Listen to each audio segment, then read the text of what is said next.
പത്രോസിൻ്റെ ഒന്നാം ലേഖനം 2-ാം അധ്യായം അതിൻ്റെ 4 മുതൽ 12 വരെയുള്ള വാക്യങ്ങൾ വായിക്കാം. 1 പത്രോസ് അധ്യായം 2, 4-ാം വാക്യം മുതൽ 12-ാം വാക്യം വരെ.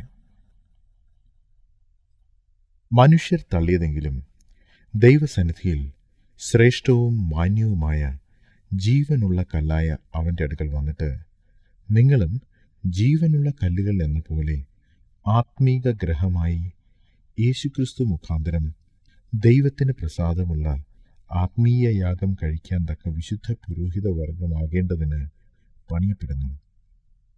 ഞാൻ ശ്രേഷ്ഠവും മാന്യവുമായൊരു മൂലക്കല്ല് സിയോനിലിടുന്നു, അവനിൽ വിശ്വസിക്കുന്നവൻ ലജ്ജിച്ചു പോകുകയില്ല എന്ന് തിരുവെഴുത്തിൽ കാണുന്നുവല്ലോ. വിശ്വസിക്കുന്ന നിങ്ങൾക്ക് ആ മാന്യതയുണ്ട്. വിശ്വസിക്കാത്തവർക്കോ വീട് പണിയുന്നവർ തള്ളിക്കളഞ്ഞ കല്ല് തന്നെ മൂലക്കല്ലും ഇടർച്ചക്കല്ലും തടങ്കൽ പാറയുമായി തീർന്നു. അവർ വചനം അനുസരിക്കാകിയാൽ ഇടറിപ്പോകുന്നു, അതിന് അവരെ വെച്ചുമിരിക്കുന്നു.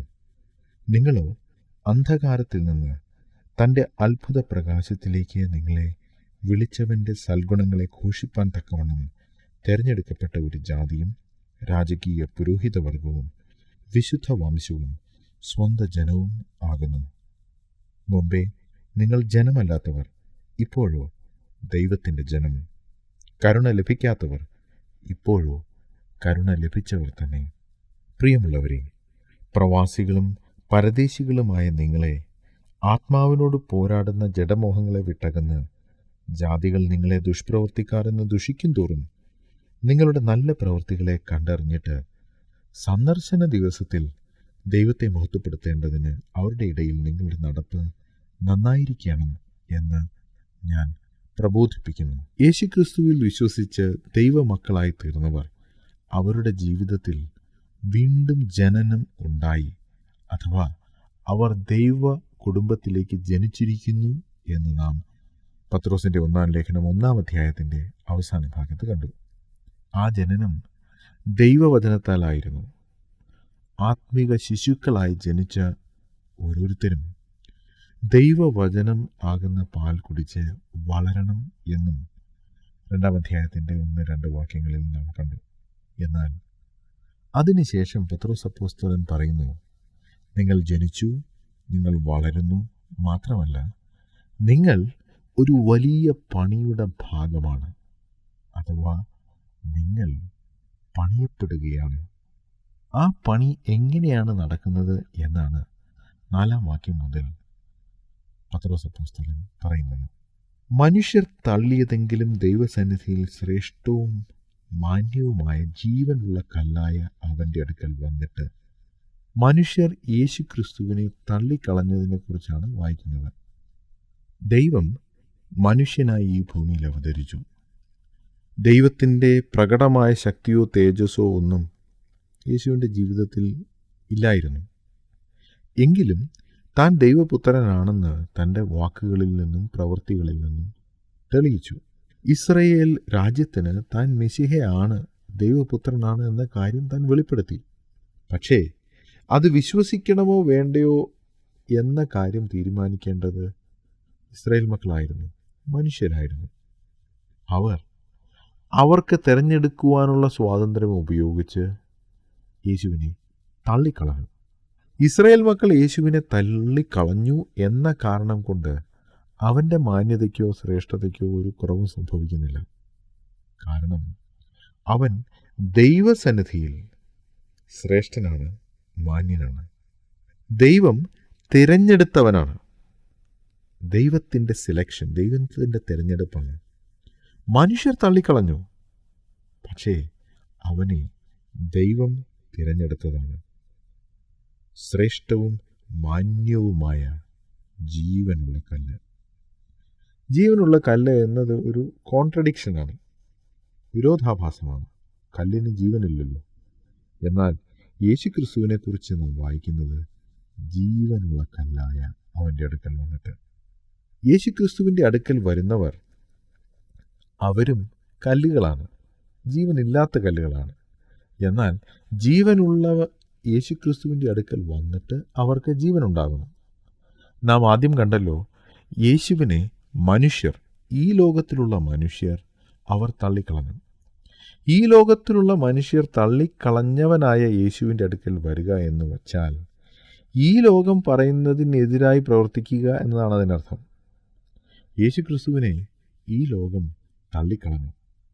എന്നാൽ ഇന്ന് നാം പലപ്പോഴും ആളുകൾ യേശുക്രിസ്തുവിനെക്കുറിച്ച് വളരെ നല്ല കാര്യങ്ങളൊക്കെ പറയുന്നത് കേൾക്കാറുണ്ട്. യേശു ഒരു മതസ്ഥാപകനാണെന്നും വലിയ ഗുരുവാണെന്നും ശ്രേഷ്ഠ ഗുരുവാണെന്നും ഒക്കെ ആളുകൾ പറയാറുണ്ട്. എന്നാൽ യേശു ദൈവപുത്രനാണ്, അവനെ അനുസരിക്കണം എന്ന കാര്യം പറയുമ്പോൾ അവരാരും ആ കാര്യം അനുസരിക്കില്ല. അവർ പിൻവാങ്ങിപ്പോകും.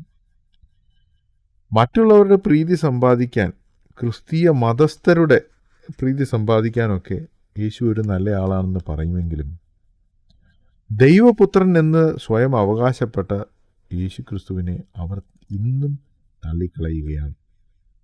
അതുകൊണ്ട് ഇന്ന് യേശു ക്രിസ്തുവിൽ വിശ്വസിക്കുന്നവർ ലോകം തള്ളിക്കളഞ്ഞ യേശു ക്രിസ്തുവിനെയാണ് വിശ്വസിക്കുന്നത്.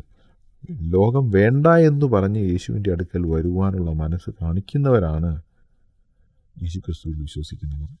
അവരും ലോകത്തിൻ്റെ വെറുപ്പ്, ലോകത്തിൻ്റെ നിന്ന ചുമക്കുന്നവരാണ്. എബ്രായ ലേഖനം 13-ാം അധ്യായം അതിൻ്റെ 13-ാം വാക്യത്തിൽ യേശു ക്രിസ്തുവിന് പാളയത്തിന് പുറത്ത് അഥവാ പട്ടണത്തിന് പുറത്ത് നിന്ന ചുമന്നുകൊണ്ട് മരിക്കേണ്ടി വന്നു എന്ന കാര്യം പറയുന്നു. അതോടൊപ്പം തന്നെ എബ്രായ ലേഖനകാരൻ പറയുന്നു, ആകയാൽ നാം അവൻ്റെ നിന്ന ചുമന്നുകൊണ്ട് പാളയത്തിന് പുറത്ത് അവൻ്റെ അടുക്കൽ ചെല്ലുക. 2000 വർഷങ്ങൾക്ക് മുമ്പ് യേശുവിനെ തള്ളിക്കളഞ്ഞ ലോകം ഇന്നും യേശുവിനെ തള്ളിക്കളയുകയാണ്. യേശു ദൈവപുത്രനാണെന്നും അവനെ അനുസരിക്കണമെന്നും പറയുമ്പോൾ ആളുകൾ പരിഹസിക്കുകയും അവനെ നിന്ദിക്കുകയും ചെയ്യുകയാണ്. എന്നാൽ ആ നിന്ന സഹിച്ചുകൊണ്ട് ധൈര്യമായി യേശുവിൻ്റെ അടുത്ത് വരുന്നവർ, അവരാണ് യഥാർത്ഥ ദൈവമക്കൾ. അവരെക്കുറിച്ചാണ് പത്രോസ് അപ്പോസ്തലൻ ഇവിടെ പറയുന്നത്. ആ ജീവനുള്ള കല്ലായ യേശുവിൻ്റെ അടുക്കൽ വരുമ്പോൾ നിങ്ങൾക്ക് ചില മാറ്റങ്ങൾ സംഭവിക്കുന്നു. നാം ആദ്യം പറഞ്ഞല്ലോ, ജനനം നടന്നു, ഒരു ശിശു എന്നുള്ള നിലയിൽ വളരുന്നു. ഇപ്പോൾ ആ ശിശുക്കളെ ഒരു വലിയ പണിയുടെ ഭാഗമാക്കി മാറ്റുകയാണ്. എന്താണ് ആ പണി? അത് 5-ാം വാക്യത്തിൽ നാം കാണുന്നു. നിങ്ങളും ജീവനുള്ള കല്ലുകൾ എന്ന പോലെ ആത്മീക ഗ്രഹമായി. അപ്പോൾ ആദ്യമായി നമ്മെ ഒരു ആത്മീക ഗ്രഹമാക്കി മാറ്റുകയാണ്. ഗ്രഹം ഒരു ബിൽഡിംഗ് എന്നാണ് ഇവിടെ ഉദ്ദേശിക്കുന്നത്. ഒരു ബിൽഡിങ്ങിൽ അനേക കല്ലുകളുണ്ട്. എന്നാൽ ഈ കല്ലുകളൊക്കെ ദൂരസ്ഥലത്ത് എവിടെയോ കിടന്നതാണ്. ഒരു പക്ഷേ വല്ല തോട്ടിലോ പറമ്പിലോ ഒക്കെ കിടന്നതാണ്. എന്നാൽ ആ കല്ലുകളെ ഈ കെട്ടിടത്തിൻ്റെ ഭാഗമാക്കുവാനായി ഇവിടെ കൊണ്ടുവന്നു. അവർ ആ കെട്ടിടത്തിൻ്റെ ഭാഗമായി കഴിയുമ്പോൾ അവർ പിന്നെ വെറും കല്ലുകളല്ല. അവരെ കല്ലുകളെന്ന് വിളിക്കുകയില്ല. അവർ ആ ബിൽഡിങ്ങിൻ്റെ, ആ മനോഹരമായ കെട്ടിടത്തിൻ്റെ ഭാഗമാണ്. യേശുക്രിസ്തുവിൽ വിശ്വസിച്ച് അവൻ്റെ അടുക്കൽ വരുന്ന ആളുകൾക്ക് വരുന്ന മാറ്റം അതാണ്. അവർ യേശുക്രിസ്തുവിൻ്റെ അടുത്ത് വരുന്നതിനു മുമ്പ് മാന്യത ഇല്ലാത്തവരായിരുന്നു, ഒരു വിലയുമില്ലാത്തവരായിരുന്നു, അവരുടെ ജീവിതം കൊണ്ടൊരു ഉദ്ദേശവുമില്ലായിരുന്നു. എന്നാൽ യേശുവിൻ്റെ അടുക്കൽ വന്നപ്പോൾ അവർ ഒരു പ്രധാനപ്പെട്ട ഭംഗിയുള്ള കെട്ടിടത്തിൻ്റെ ഭാഗങ്ങളായി മാറി. രണ്ടാമത്, അവരെ അങ്ങനെ പണിയുന്നതിൻ്റെ ഉദ്ദേശം യേശുക്രിസ്തു മുഖാന്തരം ദൈവത്തിന് പ്രസാദമുള്ള ആത്മീക യാഗം കഴിക്കേണ്ടതിന്. നമുക്കറിയാമല്ലോ, പഴയ നിയമത്തിൽ ഉണ്ടായിരുന്ന സമാഗമന കൂടാരവും പിന്നീട് പണിത ദേവാലയവും, ഇതൊക്കെ പണിതത് ദൈവത്തിന് പ്രസാദമുള്ള യാഗം കഴിക്കാൻ വേണ്ടിയാണ്. അവരുടെ യാഗങ്ങളിലൊക്കെ എത്രമാത്രം ദൈവം പ്രസാദിച്ചു എന്ന് പഴയ നിയമം വായിച്ചാൽ നമുക്ക് മനസ്സിലാകും. യാഗം കഴിക്കുന്നവൻ്റെ മനസാക്ഷിക്ക് പൂർണ്ണ തൃപ്തി വരുത്തുന്ന ഒരു യാഗം കഴിക്കാനൊന്നും അവർക്ക് കഴിഞ്ഞില്ല. എന്നാൽ ഇന്ന് നാം ആത്മീക ഗ്രഹമായി പണിയപ്പെടുന്നത് ദൈവത്തിന് പ്രസാദമുള്ള യാഗം കഴിക്കുവാൻ വേണ്ടിയാണ്. ദൈവത്തിന് പ്രസാദമുള്ള യാഗം കഴിക്കുന്നത് യേശുക്രിസ്തു മുഖാന്തരമാണ് എന്ന് നാം ഇവിടെ വായിക്കുന്നു. പല ആളുകളും അവർ പല സഭകളിലെയും ആരാധനയെ നോക്കി പറയും, ഈ ആരാധന ഗുണമില്ലായിരുന്നു, കഴിഞ്ഞ ആഴ്ചത്തെ ആരാധന നല്ലതായിരുന്നു, മറ്റേ സഭയിലെ ആരാധന നല്ലതായിരുന്നു, ഇങ്ങനെയൊക്കെ ആളുകൾ പറയുന്നത് നാം പലരും കേട്ടിട്ടുണ്ട്. നമ്മുടെ ആരാധന എത്ര നല്ലതാണെങ്കിലും അത് ദൈവത്തിന് പ്രസാദമാകുന്നത് നാം യേശുക്രിസ്തു മുഖാന്തരം ആരാധിക്കുന്നത് കൊണ്ടാണ്.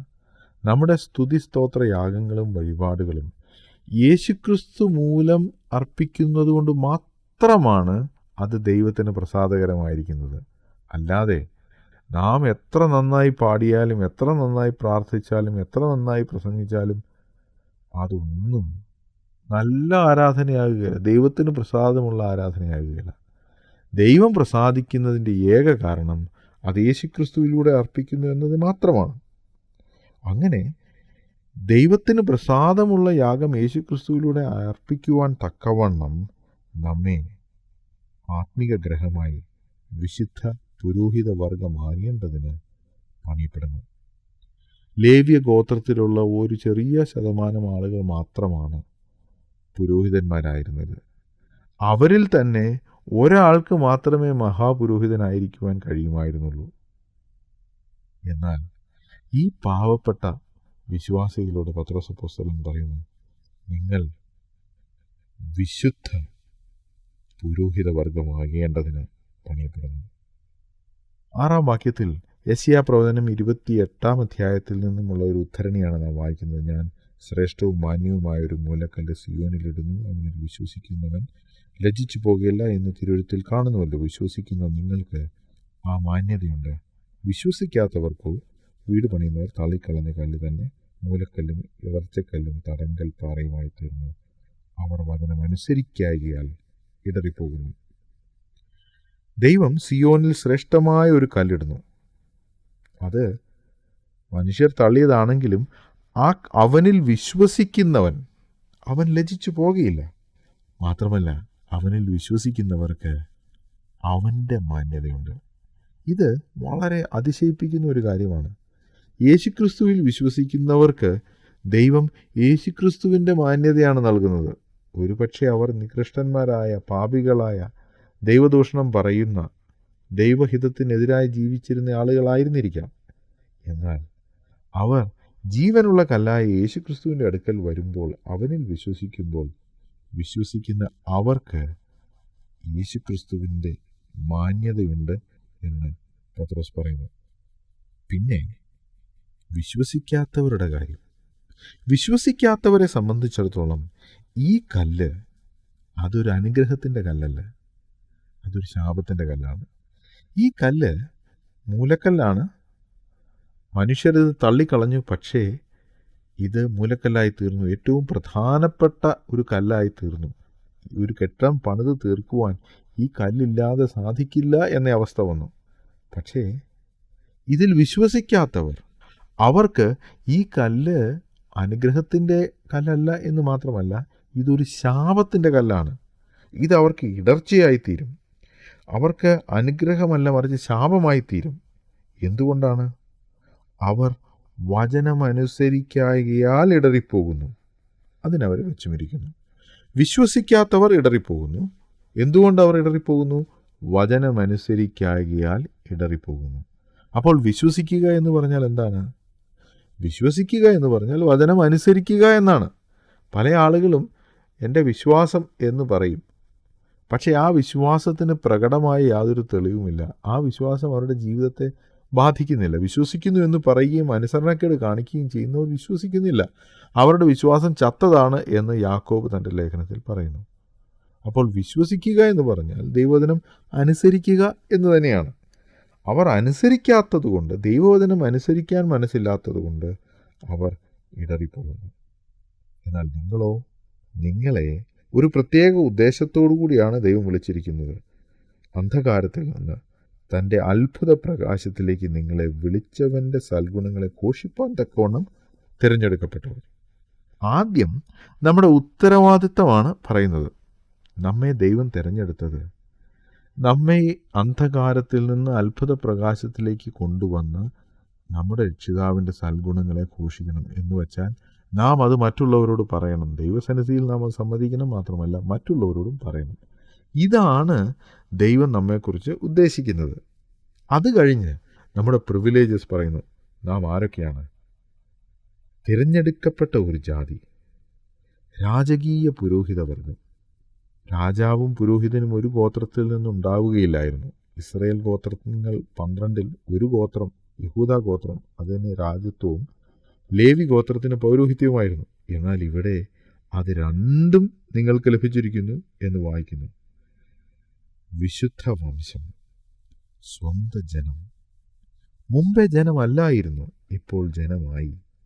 കരുണ ലഭിക്കാത്തവരായിരുന്നു, എന്നാൽ ഇപ്പോൾ കരുണ ലഭിച്ചു. പലപ്പോഴും നാം ഈ ഭാഗം വായിച്ച് വളരെ സന്തോഷിക്കാറുണ്ട്. ദൈവം വിശ്വാസികളായവർക്ക് നൽകിയിരിക്കുന്ന അനുഗ്രഹങ്ങൾ. പക്ഷെ എന്തുകൊണ്ടാണ് ഈ പ്രിവിലേജസ്, ഈ അനുഗ്രഹങ്ങൾ നൽകിയിരിക്കുന്നത് എന്നതിനു മുമ്പ് നാം വായിക്കുന്നു. നിങ്ങളെ വിളിച്ചവൻ്റെ സൽഗുണങ്ങളെ ഘോഷിപ്പാൻ തക്കുന്നു. അത് ചെയ്യാതെ പ്രിവിലേജസ് മാത്രം പറഞ്ഞുകൊണ്ടിരുന്നിട്ട് കാര്യമില്ല. നമ്മുടെ ഉത്തരവാദിത്തങ്ങൾ നാം ചെയ്യണം. ദൈവം നമ്മെ നോക്കുമ്പോൾ നാം എങ്ങനെയുള്ളവരാണ് എന്നാണ് ഈ ഭാഗത്ത് നാം കാണുന്നത്. നാം തിരഞ്ഞെടുക്കപ്പെട്ട ഒരു ജാതിയാണ്, രാജകീയ പുരോഹിത വർഗമാണ്, വിശുദ്ധ വംശമാണ്, സ്വന്തം ജനമാണ്, ദൈവത്തിൻ്റെ ജനമാണ്, കരുണ ലഭിച്ചവരാണ്. ഇതൊക്കെ ശരിയാണെങ്കിലും 11-ാം വാക്യത്തിൽ പത്രോസ് ഈ ഭൂമിയിൽ നമ്മുടെ അവസ്ഥ എന്താണെന്ന് പറയുന്നു. പ്രിയമുള്ളവരെ, പ്രവാസികളും പരദേശികളുമായ നിങ്ങളെ. ആത്മീകമായി വലിയ അനുഗ്രഹങ്ങളും പദവികളും നിങ്ങൾക്കുണ്ടെങ്കിലും ഈ ലോകത്തിൽ നിങ്ങൾ പ്രവാസികളാണ്. എന്ന് വെച്ചാൽ സ്ഥിരതാമസക്കാരല്ല, പരദേശികളാണ്, വന്നു പാർക്കുന്നവരാണ്.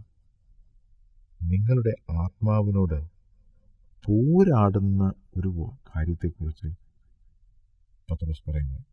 എന്താണത്? നിങ്ങളുടെ ആത്മാവിനോട് പോരാടുന്ന ജഡമോഹങ്ങളെ വിട്ടകരണം. ജാതികൾ നിങ്ങളെ ദുഷ്പ്രവർത്തിക്കാർ എന്ന് ദൂഷിക്കും തോറും നിങ്ങളുടെ നല്ല പ്രവൃത്തികളെ കണ്ടറിഞ്ഞിട്ട് സന്ദർശന ദിവസത്തിൽ ദൈവത്തെ മഹത്വപ്പെടുത്തേണ്ടതിന് അവരുടെ ഇടയിൽ നിങ്ങളുടെ നടപ്പ് നന്നായിരിക്കണം എന്ന് ഞാൻ പ്രബോധിപ്പിക്കുന്നു. ജഡമോഹങ്ങളെ വിട്ടകലണം. ഈ ജഡമോഹങ്ങളാണ് നിങ്ങളുടെ ആത്മാവിനോട് പോരാടുന്നത്. എഫേസ്യ ലേഖനത്തിൽ പൗലോസ് അപ്പോസ്തലൻ പറയുന്നു, നിങ്ങൾക്ക് പോരാട്ടമുള്ളത് ജഡരക്തങ്ങളോടല്ല. അവിടെ താൻ പറയുന്നത്, നമുക്ക് എന്തെങ്കിലും ഒരു പ്രശ്നം ഉണ്ടാകുമ്പോൾ നാം ഫൈറ്റ് ചെയ്യുന്നത് മനുഷ്യരോടായിരിക്കരുത്. സ്വന്തം ജഡത്തിൻ്റെ കാര്യമല്ല അവിടെ പറയുന്നത്. ജഡരക്തങ്ങൾ എന്ന് പറഞ്ഞാൽ മനുഷ്യരാണ് നമുക്ക് ഈ പ്രശ്നങ്ങളൊക്കെ ഉണ്ടാക്കുന്നത് എന്ന് പറയുന്നതിന് പകരം ഇതിൻ്റെ പുറകിൽ ദുഷ്ട ആത്മസേന, പിശാചും അവൻ്റെ ആത്മാക്കളുമാണ് അതിൻ്റെ പുറകിൽ. അവരോടാണ് നാം പോരാടേണ്ടത് എന്ന് ആണ് പൗലോസ് അവിടെ പറയുന്നത്. എന്നാൽ ഇവിടെ പത്രോസ് അപ്പോസ്തലൻ പറയുന്നത് നമ്മോട് പോരാടുന്നത്. പലപ്പോഴും നാം കരുതുന്നത് നമ്മോട് പോരാടുന്നത് പിശാചാണെന്നാണ്. പിശാച് നമ്മുടെ ശത്രുവാണ്. എന്നാൽ നമ്മോട് എപ്പോഴും, നമ്മുടെ ആത്മാവിനോട് എപ്പോഴും പോരാടുന്നത് നമ്മുടെ ജഡമോഹങ്ങളാണ്. എന്ന് പറഞ്ഞാൽ നമ്മുടെ ശരീരത്തിൻ്റെ മോഹങ്ങൾ, ആത്മീക ജീവിതത്തിനെതിരായി നമ്മോട് പോരാടുന്ന നമ്മുടെ ശരീരത്തിൻ്റെ, നമ്മുടെ ജഡത്തിൻ്റെ മോഹങ്ങൾ. അത് വിട്ടകലണം. എന്ന് വെച്ചാൽ അത് കയ്യെത്താവുന്ന ദൂരത്ത് പോലും വെക്കരുത്, വിട്ടകന്നുകൊള്ളണം. ജഡമോഹങ്ങൾക്കനുസരിച്ച് നടക്കരുതെന്ന് നാം വായിക്കുന്നുണ്ട്. മാത്രമല്ല ഇവിടെ പറയുന്നത് keep them at A safe distance, പരമാവധി ദൂരം കീപ്പ് ചെയ്യുക എന്നാണ് ഇവിടെ ഉദ്ദേശിക്കുന്നത്. നമ്മെ വീഴിക്കുവാൻ സാധ്യതയുള്ള, നമ്മുടെ ആത്മീയ ജീവിതത്തിന് പ്രശ്നമുണ്ടാക്കുന്ന കാര്യങ്ങൾ നമ്മുടെ ജീവിതത്തിൽ നിന്നും പരമാവധി അകറ്റി നിർത്തുന്നതാണ് നല്ലത്.